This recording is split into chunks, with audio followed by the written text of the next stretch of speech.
On the field from Denver, Colorado, performing their 2000 program, Colors. Hello, my name is Mark Arnold, and I'm the director of the Blue Knights.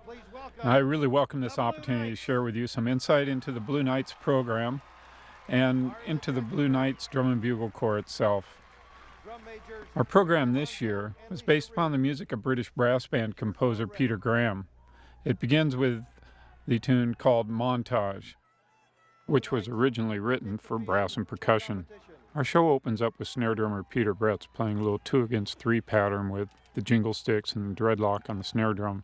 And it was Ralph Hardiman's way of paying a little silent tribute to Hall of Famer Fred Sanford, who passed away this last summer.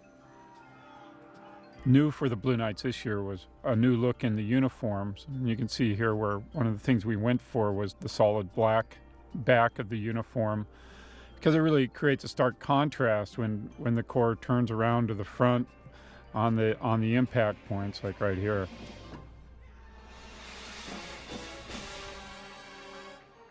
Our visual designer, Rob Billings, has really done a great job creating a visual identity for the Corps.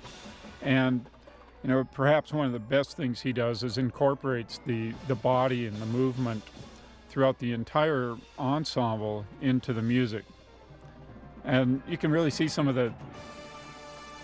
what he tries to do throughout the show. There's kind of a common glue that bonds the show together, and that's the use of the triangular patterns throughout the show. I remember when we first started working on putting this piece together, and the first time we put the music to the visual, and we went through about 2.5-3 minutes of the show, and we cut, and I thought everybody on the field was absolutely going to pass out and die. I mean, we were looking at each other going, boy, are we really going to be able to pull this off because of the demand on the performers? And I mean, that was back at Memorial Day, and it's just been incredible watching this Corps progress and develop throughout the summer. And now they're knocking out the entire show and barely breathing at the end. So it's really amazing the physical condition that's attained by these members.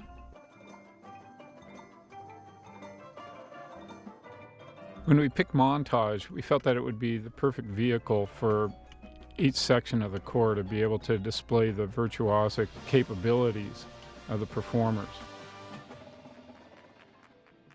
The arranger, El DeCroche, I think, did a real great job of adapting this music to the drum corps idiom. Another thing that I really loved with El DeCroche's and Ralph Hardiman's arrangements was their ability to create all kinds of different tonal colors and textures within the music. And you saw the muted soprano players just a little bit ago. That was certainly just one more of their little touches that they provided in the show to do that.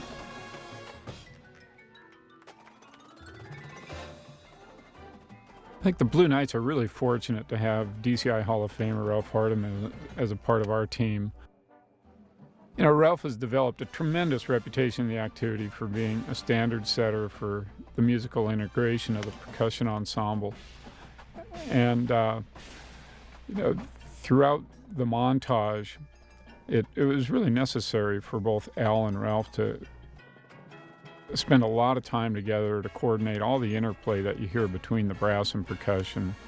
I always loved that rifle toss right there. That was one of my favorite spots of the show.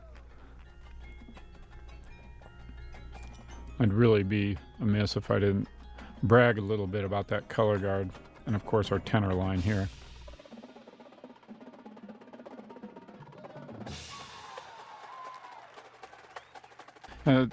Our visual designer, Rob Billings, has really done a wonderful job of developing our visual identity for the Blue Knights.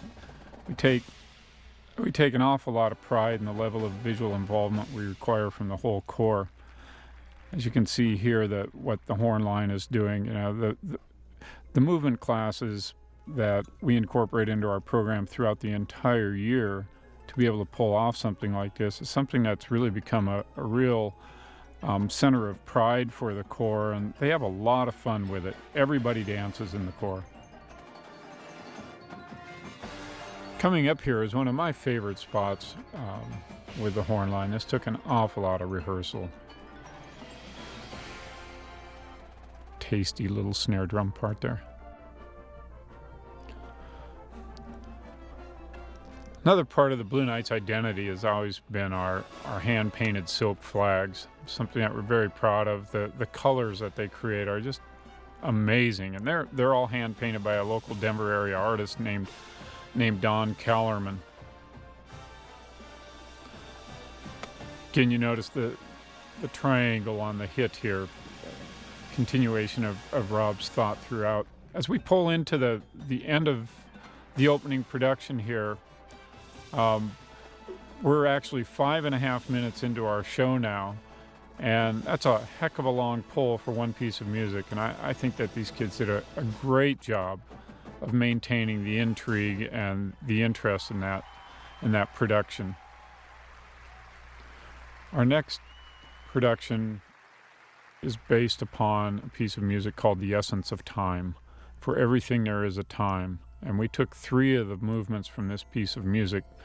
And the first one is A Time for Love, and gives us the opportunity to play a real beautiful ballad and do a lot of very expressive things, both musically and visually.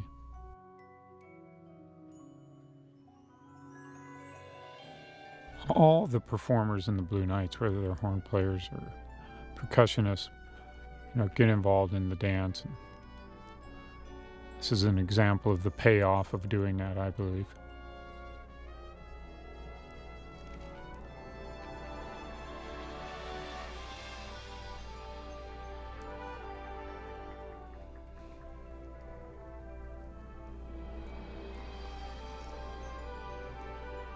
All the different pods and stages created by Rob Billings, the visual designer, I think are another real unique part of the Blue Knights programming.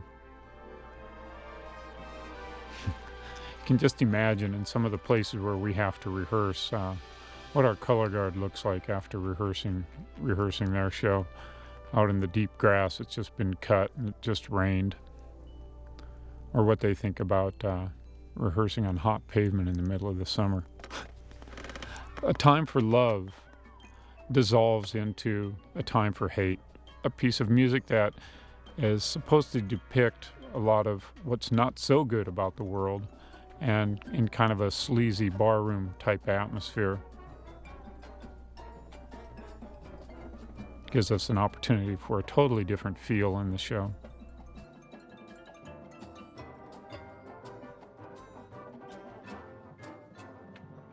This certainly turned into one of my favorite parts of the show because I love the dance of the color guard here and the opportunity for the performers to kind of lay back and lay it on the crowd.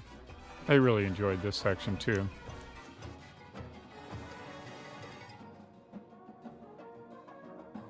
Coming up here is a section of the show that we really had to spend a lot of time on to get right, because what we wanted to do is create such an extreme contrast between the Time for Hate and what's about to follow, which is A Time for Peace.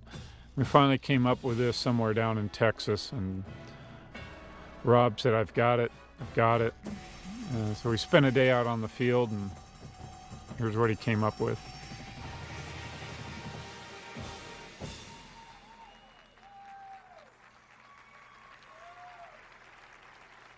The solo dancer you see there, his name is Aaron Hill.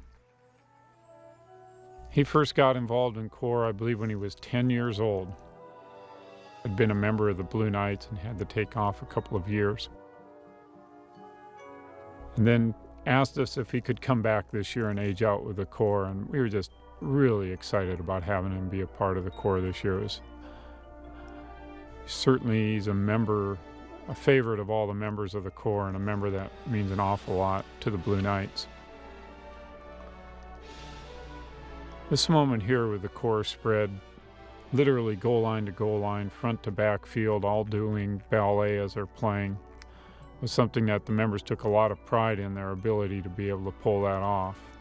In addition to what's coming up with the long sustain and the body control needed to perform this.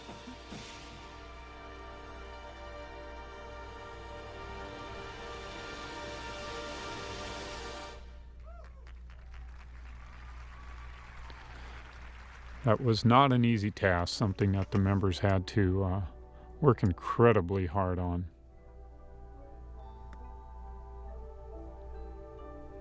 Another real tender moment in the show.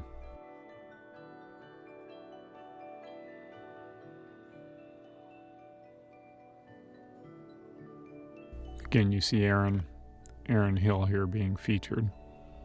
What a talent.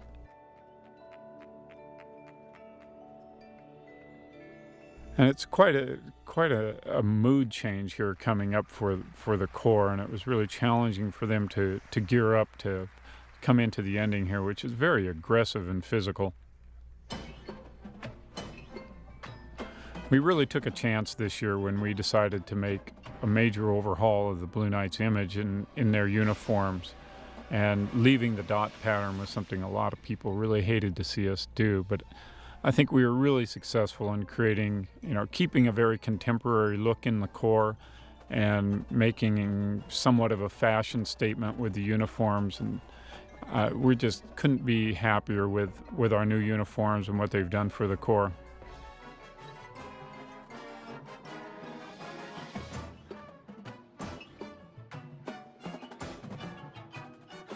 Again, you can see the use of the triangular pattern right to the end, and in these beautiful flags that Don painted for us for the exit.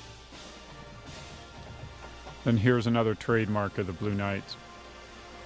The Tritico theme that the horn line is playing is something they always look forward to sinking their teeth into, especially at the end of the show. And then taking great pride in their marching, or this is really the way to cap it off. Look at them fly. Certainly this is the most accomplished Corps in the 43-year history of the Blue Knights, and the membership and the staff, we're really looking forward to continuing our pursuit of excellence and bringing even more exciting and great Blue Knight shows to our fans.